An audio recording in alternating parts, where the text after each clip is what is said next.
Jonathan Armstrong is on holiday this week, so I'm joined by his founding partner at Cordery Compliance, Andre Bywater, to look at the upcoming EU Whistleblower Directive. This is part two of a two-part podcast series on the new EU Whistleblower Directive. In this episode, we take a look at whistleblowing and data protection / data privacy issues, subject access requests, what is false whistleblowing, what are sanctions for non-compliance, are there bounties for whistleblowing in the EU or the UK, what about implementing rules for the new whistleblower program, and Andre ends with some of the key takeaways and what you can do now. I know you will enjoy part two of this special two-part series. Life with GDPR is a production of the Compliance Podcast Network. Hello, everyone. This is Tom Fox, and back for part two of an incredible, geeky podcast with Andre Bywater. We are looking at the EU Whistleblower Directive, but we've really started exploring a wide variety of other topics down to potential damages at trial. So this is going to be part two, and welcome back, Andre. Hi, thanks for having me again, Tom. Andre, you, in addition to your whistleblowing expertise, have some expertise in data privacy as well. So I was wondering if I might be able to ask you a broad-based question of what about whistleblowing and data privacy / data protection issues, recognizing there are 27 EU member states and, of course, the United Kingdom. So how do you suggest a client or company reconcile these with their other GDPR requirements? Very good point. This is a big issue under this new whistleblowing regime that we're going to have in all these countries. First of all, the directive actually makes a specific point. It seems obvious, but it says GDPR applies to all of this. And the specific point it calls out is that it says if you're gathering personal data, when you're handling a claim from someone speaking up, keep that to the minimum. So that's interesting that in the directive, they decided just to look at that particular issue. But I think it is important because there may be a tendency for someone speaking up to provide, if you like, too much detail, as we say, that, we don't need all this personal data about all these other people. So when the claim is being handled, there are going to be a number of things that will need to be considered. In fact, even before the claim is handled, perhaps I should say there's one big thing that people will need to do when they're putting together if they haven't got hotlines already, or if they're putting together their policy, revising the policy, or putting together, as I said, the internal playbook or the manual that sets out what the whistleblowing team have to do. The first thing, as I say, that I think you're going to have to do as part of your planning process is you're going to have to do a data protection impact assessment. That's an assessment looking at all the risks. So, for example, you'd have in your questionnaire, if you like there, how are we going to keep the whistleblower's personal data secure? For example, we might have to have things like access controls. So only the whistleblowing team would have access to that within the company's internal kind of IT system. Those are the sorts of risks you're going to have to look at. And in a way, it gets worse, because some of the member states, like France, for example, has got a special whistleblowing data protection impact assessment law just on this. Nothing to do with the directive. I see you smiling. I wonder why, Tom. But that's very prescriptive, saying you've got to have that in place or you're in trouble. I don't know whether Tom's smiling because of maybe the whole history of SOX and the different issues with France and data being sent to the US and so on. Was a whole saga. So you have to do this data protection impact assessment. That's the thing you're going to have to do, I say, before you set up your system. But then once the whole thing's running, like I said, you're going to have to do things like make sure you're keeping the minimal amount of data. The other thing you're going to have to decide on, this is your typical GDPR stuff, is what's the legal basis on which I'm processing personal data when I'm handling a whistleblowing claim. That's probably going to be something called what we call legitimate interests, rather than the classic one of consent, for example. So you're going to have to decide these sorts of things before you set up your system. But then when you're handling the claim, I think one of your possibly big issues is going to be the issue of the person about whom the whistle is being blown. Because as you all know, I'm sure, we've got this very draconian thing in the EU under GDPR called a subject access request, where you can make a request for your personal data. And that includes asking about the source of the data and so on. So you can imagine you've got on the one hand someone who blows the whistle about an individual, and then it'll be up to the whistleblowing team they're going to have to probably contact that individual unless particular circumstances are there that means it wouldn't be wise for them for their investigation to do that. Once that individual knows that there's a claim about them, what are they going to do? They're going to make a subject access request and say, because they want to find out who it is blowing the whistle about them. And then we immediately come across the first problem is, well, what about confidentiality? Now, there are certain ways that you can deal with that as a subject access request. Either you go and you get the big black pen and you redact like mad in your documents, so the people's names and so on, or you try and find a different way, a legal way to say, no, we can't give you access to that information. So that's going to be a really tricky one, I think, for people to deal with. And we've already seen in Germany, there's been a big court case, I think last year, where pre the whistleblowing directive, where a company did this, the whistleblower wanted access to his data, so he probably could try and find out who the whistleblower was. That was refused. He went to court, and the court found for that individual against the company, because the court was saying the company hadn't done their homework in terms of refusing to provide that personal data. So these are just some of the issues, Tom. They're the main ones, I think, that companies are going to have to deal with on the data protection piece concerned with whistleblowing. But this isn't entirely new. In a sense, this has been with us already. But I think this directive is sort of really bringing those sorts of issues to the fore. But they are all issues you can deal with. People can be trained about how to handle those and so on. So they're not unsolvable issues, but they are things that are going to come up. Let me take it in a little bit different direction. Once again, with my trial lawyer background, in the United States, the default position for termination of an employee is any reason.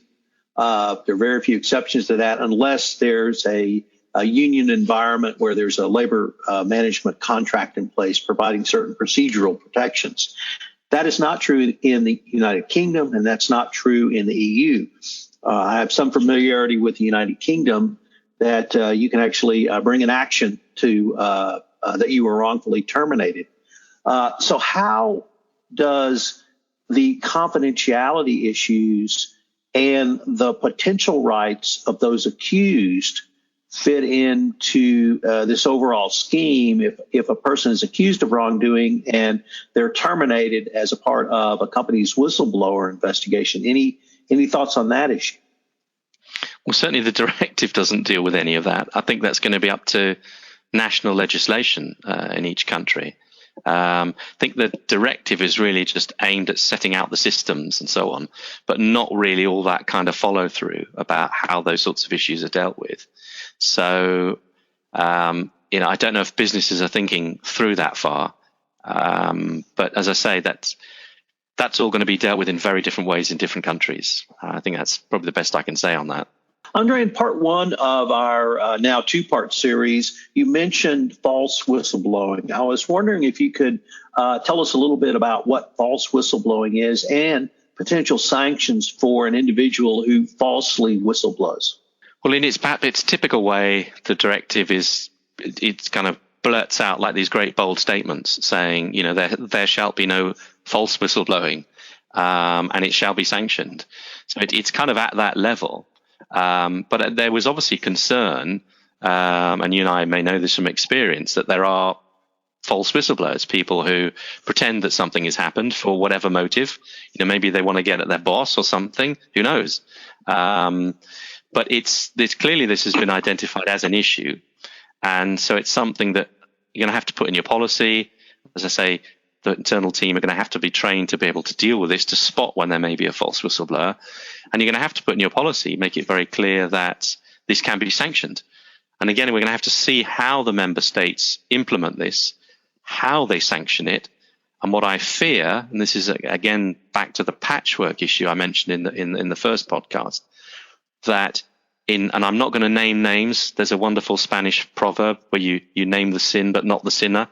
But I imagine some EU member states where it'll be slap on the wrist, very naughty, don't do it again. In other countries, it'll be go to jail sort of stuff for the false whistleblower. So again, we're going to have to see how that pans out under national laws. This is why I said, again, if you have a playbook, it may be that you're going to have a separate page in that to explain to the whistleblowing team that, let's say in Germany, for example, it's go to jail if you're false whistleblowing, or other countries, it's a lesser penalty. But that's going to be something that will be new for people. And they might be surprised that people would even do that kind of thing. Will that determination be made by a judicial body? Because sort of an ongoing debate, at least in the United States, there's sometimes gray areas where someone may take a more aggressive position regarding accounting reporting, and someone may take a lesser position. And there's an internal debate in the company, and a whistleblower says they didn't follow the law, and the company says, well, we have a legal opinion that said we were entitled to do that. So it's really open to interpretation. So would it be some type of judicial body who would make a decision on whether a whistleblower report is false? Well, that's certainly not mandated in the directive. That will be up to national law as to how they want to deal with that. I think at this stage it would just be very open that the person accused of being a false whistleblower would just have to go to court and follow whatever rules in whatever country to try and determine that. But the ball will be in their court, I think. And I'm not aware of any kind of special like judicial chamber or body that deals with that. Certainly, I don't think in the UK anyway. Would a company have the right to bring a false whistleblowing claim against an alleged false whistleblower, or do they have to refer that to some sort of local or national prosecutorial service? Again, it's going to depend on the member state, I suppose. It may be that, in one country you can do both, or one or the other. I think we're just going to have to see how that pans out. That may exist in some countries already. I'm not aware of anything in the UK, but I imagine the company might want to take action themselves, because it might not necessarily be something that's criminal, for example. Obviously, I'm sure the first thing would be termination of the employee if it's an employee who's been the false whistleblower. But yeah, these are uncharted waters, I think, generally for a lot of organizations. We've had a series of court cases in the United States. Perhaps the most prominent or front of mind right now is Theranos, because its former CEO's in a criminal trial right now. But Theranos was very aggressive against whistleblowers and sought both civil and criminal sanctions against whistleblowers, many of whom are now testifying at trial. So I guess my concern would be that a very aggressive company might take a very aggressive approach in claiming a whistleblower was a false whistleblower and try to silence them before that information came out. Mm-hmm. Well, we do have a provision in the directive that says that what also has to be sanctioned is vexatious proceedings against people. Again, a very open term at the moment. We're going to have to see how that pans out. So yes, we're going to have to see in these different laws how that works out at a sort of granular level. But you're very forward thinking, Tom. I think a lot of organizations, when I'm talking to about implementing this directive, have not thought through to that level of what they will be doing afterwards, what their liability is, and so on. So you've just made me think that there's even more to be done under this directive in terms of compliance. I say the difficult thing is going to be that this is all going to be done at the national level. It's not dictated by the EU directive. So if you've got a global company that's got offices branches in all these countries, then they're going to have a very big playbook to put together. We'll be right back with more from Andre Bywater after this message.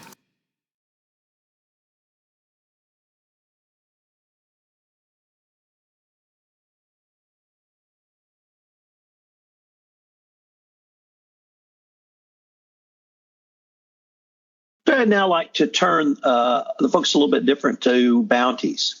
Bounties for whistleblowers have been hugely successful in the United States. In September of this year, the Securities and Exchange Commission made a payment that allowed the total whistleblower bounty program under Dodd-Frank to go over $1 billion in payouts. And the Securities and Exchange Commission has said this is one of the most valuable programs they have for bringing wrongdoing forward. What does the directive say about bounties, and will we see something similar in any of the EU member states or the United Kingdom? We see absolutely zero in the directive about this. This is touching on your point in the last podcast, a big cultural difference, I think. As I say, the directive says nothing.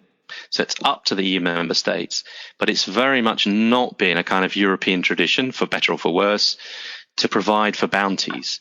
In the UK, the only one that I'm aware of is if you blow and it's only been going, I think, 4 years, is if you blow the whistle on a cartel, then our competition law agency can pay you up to, and this is going to sound very meager, £100,000, which I don't know, what's that, $120,000 or something, compared to $1 billion.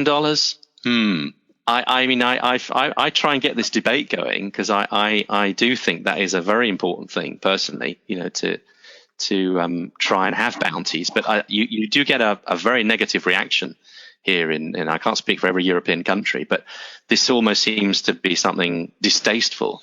But as you say, you have that, is it called Ketam in the US as well, those yes. provisions?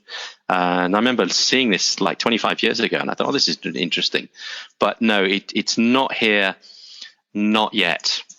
Maybe not for a while. Maybe never. Actually, it reminds me of the original Austin Powers movie where Dr. Evil says, we're going to demand $1 million. Perhaps you can just play that clip and to show how out of touch those ideas are. But the implementation of this, you touched on this a little bit in our prior podcast. What does all this mean for the United Kingdom? The United Kingdom has, in many ways, robust whistleblowing laws in some areas, perhaps less so in others. But how is this directive going to play out for your English clients, if I can use that word, or greater United Kingdom companies that may have offices literally across the world? Well, for those companies who've got offices elsewhere, particularly in the EU, who are based in the UK, they're keen to have a one-size-fits-all process and policy. Many of those, the big guys, have already got something in place. So some of them see this as a bit of a tweaking exercise where they're just going to make small adjustments. So although they don't have to apply it for the UK, because they're applying it for Germany, France, Luxembourg, and so on, they're going to make those changes. As I mentioned in the previous podcast, I think that this may come through the back door anyway because of the Brexit deal, under which we're supposed to have a level playing field on employment issues. And it may be that this is one of the 10 million Brexit battles that are going to be fought in the future, that the UK has to sort of implement that. Now, there have been, as you say, we've got already whistleblowing legislation. There have been a few recent attempts to reform our whistleblowing legislation. Both have failed in Parliament, but I think it's going to come back, and there certainly is some lobbying going on by some groups to try and bring something back, including with some of these EU directive aspects. It was quite interesting to see what some of those proposed reforms were. One of them was to say it failed, but one of them was to have a kind of whistleblowing czar, someone who would be responsible for dealing with certain types of claims and who could maybe, I won't say bounties, but maybe pay compensation perhaps to people. That disappeared, but I say who knows, this may come back because, you say it's robust. Some people are far more critical. I think there's a lot more that could be done to our legislation. So I think some change may come. It may be influeenced by the EU directive. But as I say, the big guys who've got all those operations elsewhere in the EU, my understanding is that they are, even though they don't have to adapt to it, they're trying to sort of do something anyway, because they just want as one size fits all to make it easier for the business as possible. Andre, unfortunately, we're getting near the end of our time for this episode, but I wanted to end with asking, other than picking up the phone and calling you, what would be the perhaps 2 or 3 top things that you would suggest a company do today to try to be ready for December 17th? Start reviewing your policy. If you don't have one, create one. As I say, there are a few key things you can do there, like scoping. making sure that you're covering the areas, and the whole messaging piece, getting out, making sure that people understand that through the policy, and either if you're going to do signage or whatever, that this new thing is coming. People have these rights. Key things like false whistleblowers could be sanctioned and so on. And I say the other thing is training up your team, your whistleblowing team. This will be new for some of them, so they're going to have to deal with that. And in terms of topic areas, as we launched in at the start, the data protection piece I think is going to be really important. And then if you either have contracts already with outsourced hotlines, you want to be looking at those, looking at the contract terms and planning, your budget ahead, making sure that some of these issues are covered there, and that your outsourced providers are, and I believe they are, from most of the ones I've talked to, they're all prepared for this. So those are sort of my, if you like, some of my final parting thoughts. One of the things that I really appreciate about Cordery Compliance are the resources you put on your website that you make available to anyone, literally.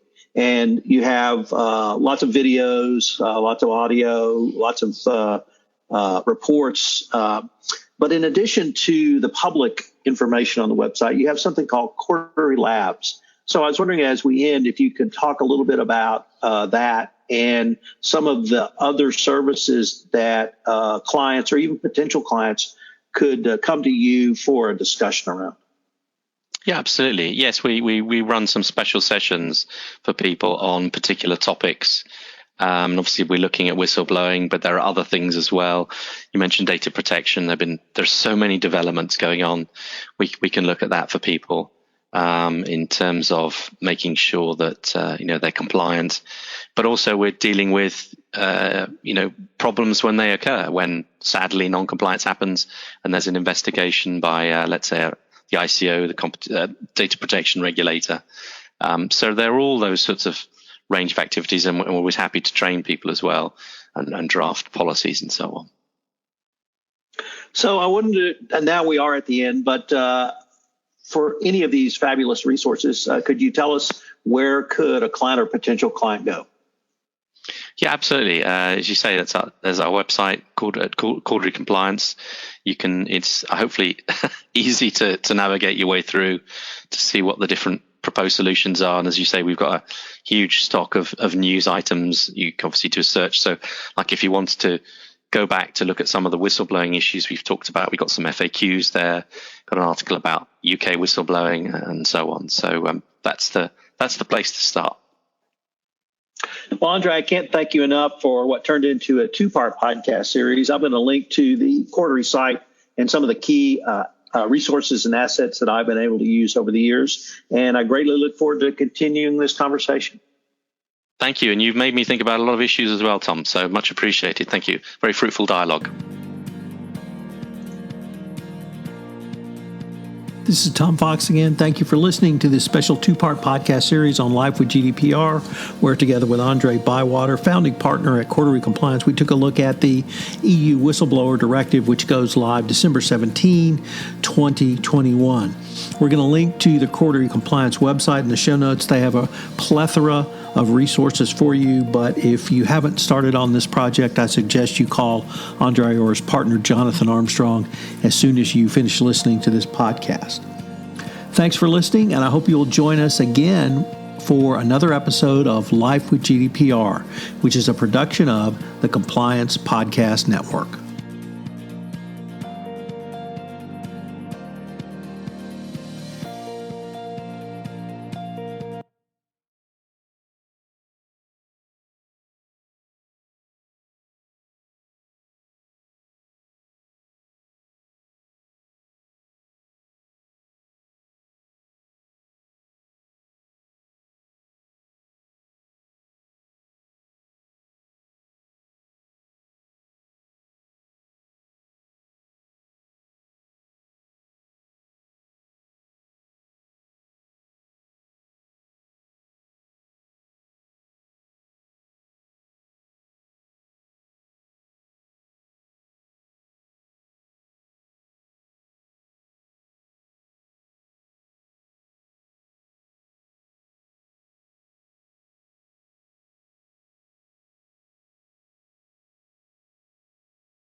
I have to be honest, that's not something I've really kind of thought through at this stage.